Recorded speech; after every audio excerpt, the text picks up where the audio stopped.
Seandainya, andai kata barangkali Gus, Nabi yang terakhir itu diturunkan di situ Bondo Gus, dilahirkan di situ Bondo Gus, berarti Al-Quran itu bahasanya bahasa Madura Gus. Benar Gus? Ini yang pertama. Yang kedua Gus, nabinya itu apakah tetap Nabi Muhammad nabinya Gus? Ini yang kedua. Yang ketiga Gus, yang ketiga, apakah Al-Khaliq sang pencipta alam semesta tetap bernama Allah Gus? Kalau dilahirkan di situ Bondo, Nabi yang terakhir itu Gus.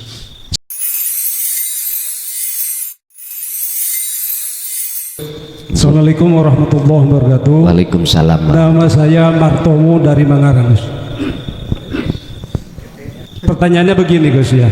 Di waktu dulu saya pernah mendengar di pengajian bahwasanya Allah menurunkan kitab-kitabnya, bahasanya disesuaikan dengan bahasa masyarakat setempat. Contoh, mohon dikoreksi Gus kalau salah. Taurat diturunkan kepada Nabi Musa, bahasanya bahasa Suryani. Benar Gus? Alhamdulillah. Injih.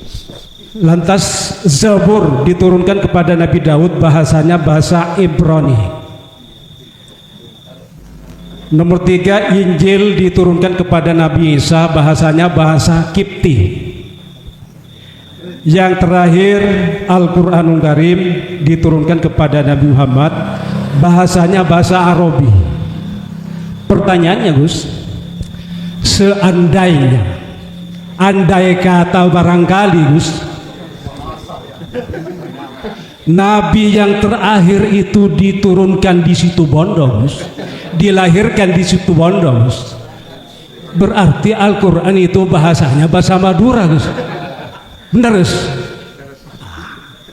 Ini yang pertama. Yang kedua Gus, nabinya itu apakah tetap Nabi Muhammad nabinya Gus? Ini yang kedua. Yang ketiga Gus, yang ketiga, apakah Al-Khaliq sang pencipta alam semesta tetap bernama Allah Gus? Kalau dilahirkan di situ Bondo, Nabi yang terakhir itu Gus. Sekian Gus. Wassalamualaikum warahmatullahi wabarakatuh. Waalaikumsalam warahmatullahi wabarakatuh. Ini jawaban saya tetap dua kacamata. Sebab jikalau saya menjawab hanya satu kacamata hakikat, pasti saudara saya yang belum untuk memahami akan menyalahkan. Wong butuhnya ini adalah kesadaran. Pertanyaan pertama, apakah kalau Nabi dan Rasul itu diturunkan Allah di tengah-tengah kota Situbondo, apakah dia berbahasa Madura? Nah, katanya. Kacamata syariat saya berkata bahwasanya la nabiyya ba'da. Ngaten nggih? Nabi dan Rasul terakhir hanyalah Muhammad ibnu Abdillah.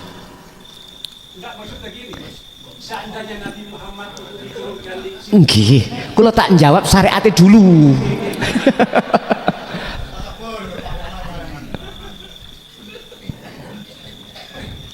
Sampun nggih, niki tensine pun didukurno lho.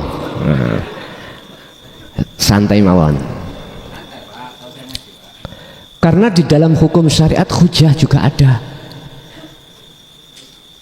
Sama dengan gini, jikalau baik itu datangnya dari Allah, jikalau jelek datangnya dari nafsumu sendiri, ini hujah Quran. Dari arah inilah berarti ada sang penguasa ganda. Nah, kita ada yang menguasai perkara baik, ada yang menguasai perkara jelek. Ini memang dari kacamata syariat benar. supaya harapannya manusia itu tidak melakukan perbuatan jelek. Akhirnya muncullah resikonya dosa, jadinya neraka. Lanjutan ya. Wong namanya rahmatan lil alamin itu biar nggak ada gap. Tapi kalau ditarik secara hakikat beda. Mengapa beliau mengatakan hanya Allah khairihi wa syarrihi minallah? Karena beliau hatinya sudah sampai ke akad. Suhudul waqta fil kasrah. Ini hukum khusus, makanya ada golongan am, ada golongan khos. Ada istilah ahli hijab, ada istilah ahli syuhud. Nyun sewu, bagi jenengan yang matanya tidak buta, ketika saat berjalan jangan disamakan dengan seseorang lain yang mohon maaf yang matanya but. Jangan dipaksa jalan yang banter seperti aku gini loh, ya jangan gitu, nggak bisa Pak. Orang yang buta itu jalannya cepat, nggak bisa.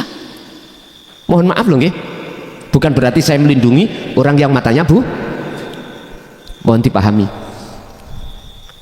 Mestinya jikalau si buta itu ingin berjalan cepat, ada proses.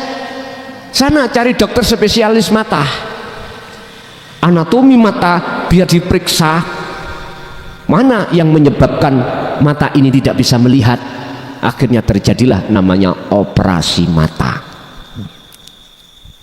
Baru mana yang menutupi mata ini jadi buta, dokter itu akan mengoperasi. Kalau kita masuk dalam mata hati ainul basyirah, ya sana cari guru akhirat. Baru jenengan dioperasi lewat ilmu amal istiqomah. Jadi Pak, secara hakikat jelas. Sebab juga ada ayat yang mengatakan ketika saat Allah mengutus Rasul dalam setiap kaum, mesti minhum, keberadaan Rasul itu di tengah-tengah kaum itu sendiri, berbahasa-bahasa. Kalau tadi Madura ya, pasti Rasulnya Madura. Secara hakikat siapa sih Rasul? Nah,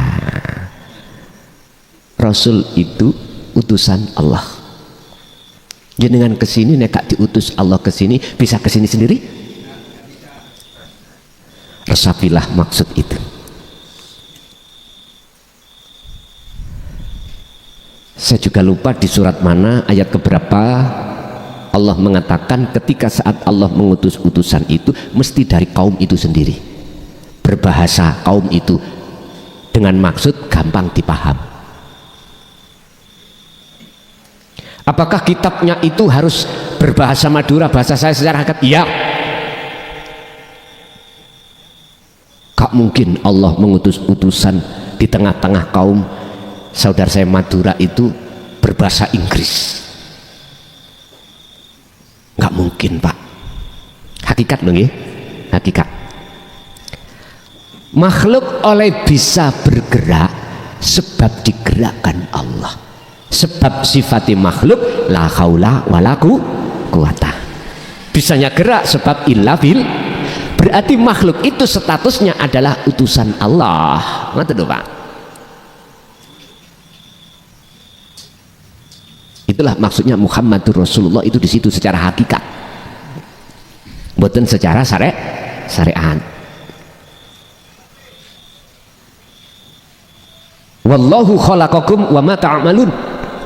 Allah yang menciptakan seluruh makhluk, wa ma ta'malun, dan apapun yang muncul dalam diri makhluk itu bersumber dari Allah.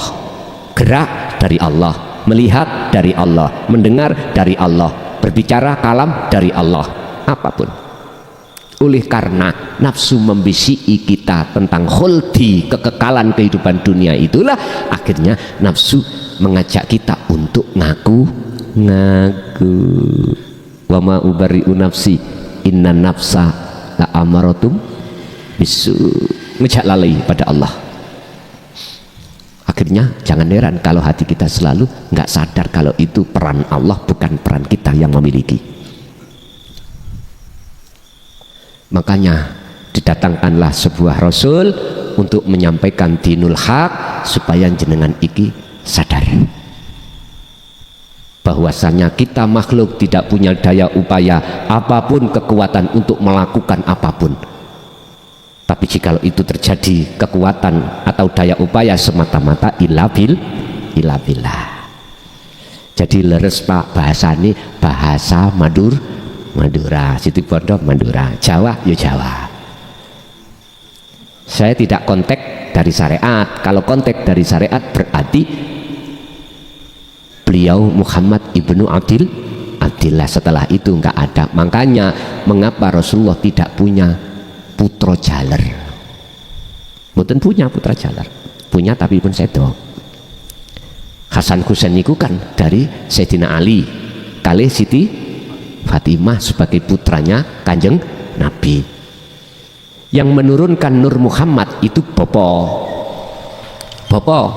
Wiji yang ditanam itu dari Bopo. Orang perempuan itu wadah. Makanya mengapa kita di dalam ilmu syariah kalau kita memberikan Fatihah itu kok rujuknya kepada sang ayah, karena Nur Muhammad wiji kang dumadi yang terjadi dalam hidup itu dari seorang bopo. Sekarang timbul pertanyaan, lah itu Nabi Isa mana boponya? Lah ngoten nggih pun, inilah sifat jaiz Allah. Apapun akal yang tidak bisa menerima, in aroda syai'an ayyakula lahu kun fayakun, jadi. Sebab Allah punya 3 sifat. Ada sifat jaiz, ada sifat wajib, ada sifat mohal. Ini di antara 3 sifat ini terbagi. Sifat wajib 20 terbagi menjadi 4, nafsiyah, salbiyah, ma'ani dan ma'nawiyah 20. Sifat mohal ini ada 20 juga, lawan kata daripada sifat wajib, berarti 40. Satunya adalah jaiz, artinya jaiz, berkendak silakan, enggak yuk enggak apa-apa, itu urusan Allah. Sekarang kalau kita bicara sifat daripada Rasul juga ada 3, wajib, mohal juga jaiz, ya dah. Wajib 4, mohal juga 4, jaiz 1, lengkaplah 50. Sesuai dengan sholat aslinya kita mendapatkan 50. Sekarang diringkas menjadi 5, tapi mutunya seperti 5. Syaratnya wa ma khalaqtul jinna wal insa illa liya'budun. Aktivitas apapun gunakanlah hati. Inni wajjahtu wajhiya baru. Sekarang kita 5 gak jadi buah kok. 5 belawak raati, dibawa kucing garong, dibawa mau macam-macam. Jadi Pak, bahasanya tetap bahasa Madura. Kita memandang dari kacamata hakikat lho Pak ya. Siapapun yang Allah kehendaki, siapapun. Pertanyaan kedua,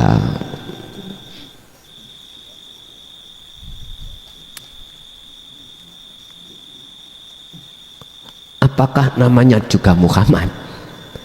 Hakikatnya ngapunten. Kita bicara, kalau bicara syariat sudah nggak bisa ini, ya. Kita bicara hakikat, nama itu terserah, bebas. Tapi ya memang satu Muhammad, maksudnya Muhammad itu Nur Muhammad. Nur Muhammad yang ada pada diri jenengan itu tidak jauh berbeda pada yang lain, termasuk terhadap baginda Rasul. Hakikat maupun syariat. Nek syariat sampean hadapkan situ gelut niki. Nggih. Tengkar, Pak. Ingat Nabi Adam kali Siti Hawa. Nggih. Akhirnya mudah-mudahan sampak kita. Nur Muhammad itu sama toh? Minallahi ta'ala. Wa nafakhtu, dan kutiupkan rohku. Wis kari kembali jenengan mukhotobnya kemana, mandangnya kemana?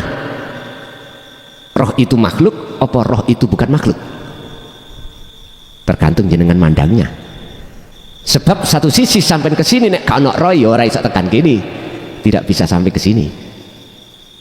Terus status roh itu sebagai apa? Terserah jenengan mandang. Yang jelas dikatakan makrifat la ibsorun wa mubsorun wa basorun. Nama-nama itu sudah enggak fungsi. Kalau bahasa saya, yang dimaksud Allah itu bukan nama, bukan sifat, bukan dat, tapi laisa kamislihi. Dalam Al-Quran dijawab innani anallah, labun bergelora dalam hati jenengan. Walaupun secara lahir namanya Zainul Arifin, Bejo, wis apapun nama itu, tapi substansinya ke Ahad. Jadi jawaban saya Pak terkait nama, boleh jasad ini beda, tapi substansinya semuanya adalah Allah. Yang nomor 3, Khalik. Apakah namanya itu tetap Allah? Niki kan akhir zaman toh, secara syariat. Setelah akhir zaman niki kita akan memasuki fase yang berikutnya adalah yaumil qiyamah. Karena Muhammad itu adalah nabi yang terakhir, setelahnya tidak ada, berarti hari kiamat. Miturut kacamata syariat, disebut kiamat adalah isi dunia semuanya langit Allah hancurkan.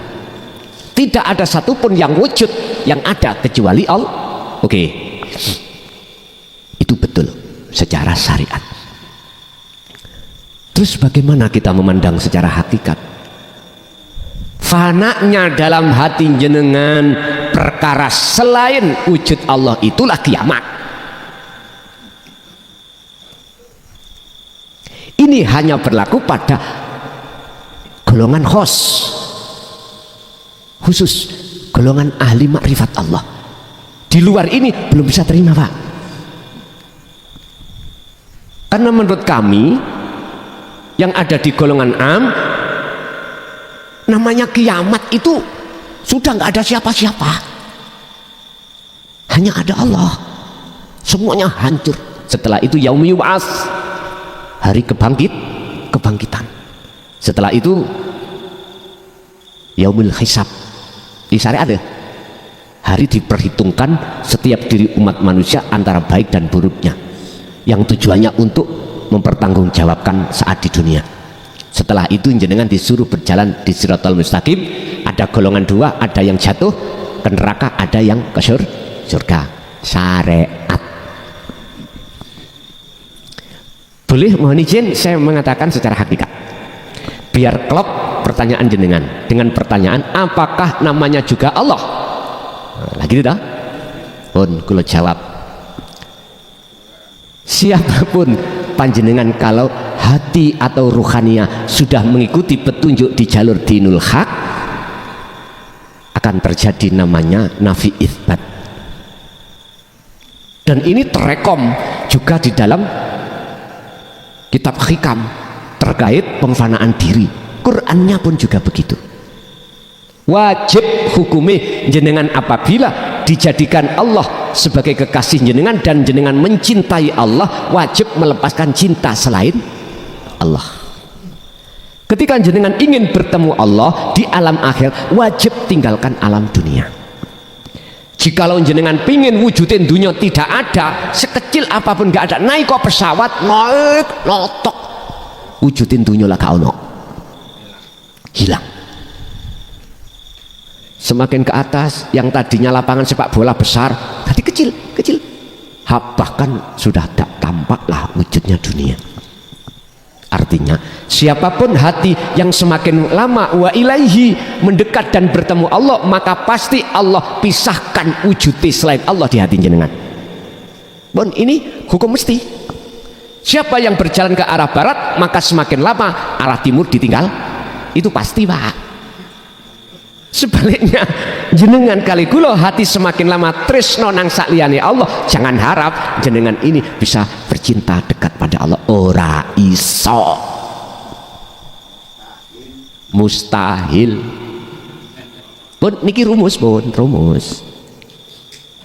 Oleh karena kita memakai kacamata hakikatlah, akhirnya nama itu tidak fanatik satu nama.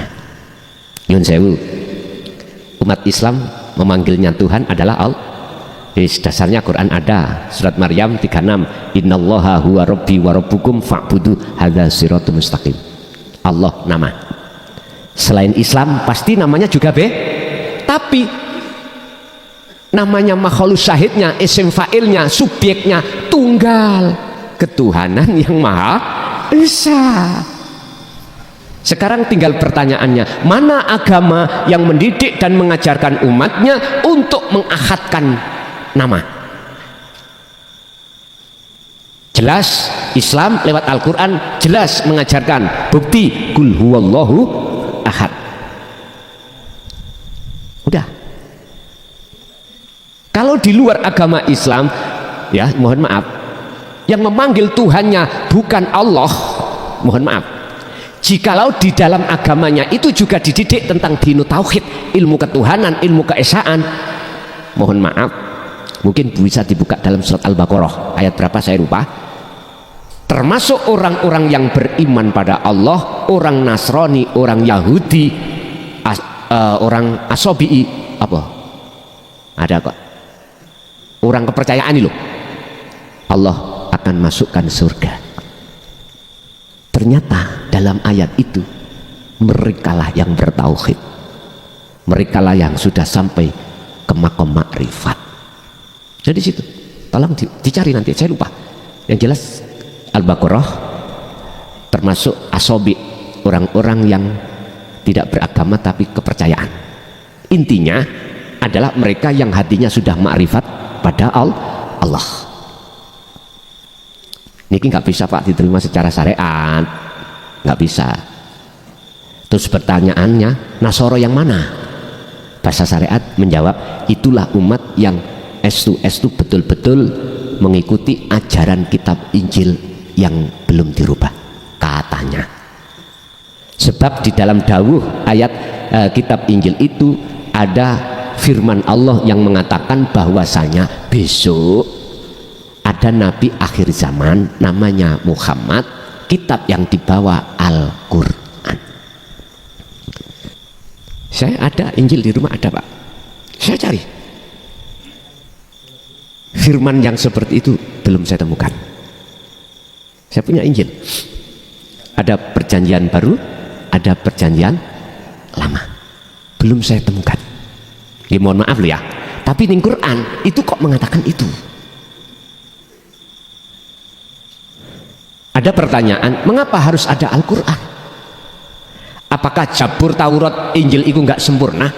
Sempurna Pak, tapi mengapa harus ada muncul habis satu ke satu ke yang lain, yang kedua, mengapa kalau ini sempurna kok muncul lagi yang ketiga? Kalau ketiga ini sempurna, mengapa harus muncul lagi yang terakhir Al-Quranul Karim? Mohon maaf, kalau boleh saya berpendapat, oleh karena mulai awal 2, 3 ini isi aslinya diselewengkan maksudnya, itulah akhirnya kesempurnaan wahyu Allah dicidrai, akhirnya diturunkanlah. Bukan perkaranya Jabur mboten sempurna Pak, Taurat Injil gak sempurna. Mengapa harus muncul Al-Quran? Itu alasannya, sebab ada tangan-tangan yang tidak bertanggung jawab mengalihkan maksud di dalam perayat itu. Salah satu diantaranya, mohon maaf, sholat wajib khusyuk. Siapa yang mau berbicara itu wajib? Ada? Nggak ada. Yang penting gugur kewajiban. Mohon maaf loh ya, mohon maaf. Saya mengatakan wajib karena ayatnya surat Al-Baqarah 238 mengatakan wakumu, perintah. Kalau perintah wajib di jalan lillahi qanitin, lillahi karena Allah, qanitin ay khosyin. Menurut saya ayat ini saya maknani wajib khusyuk. Khusyuk niku takrifnya adalah bertemu Allah baru bisa khusyuk. Bisa nih bertemu Allah, nur ma'rifat itu harus menyala. bisanya nur makrifat menyala jenengan terus ilmu amal istiqomah disebut dzikir terus menerus. Baru simple nggih. Kalau sudah di situ namanya sembawara. Sing penting ke akad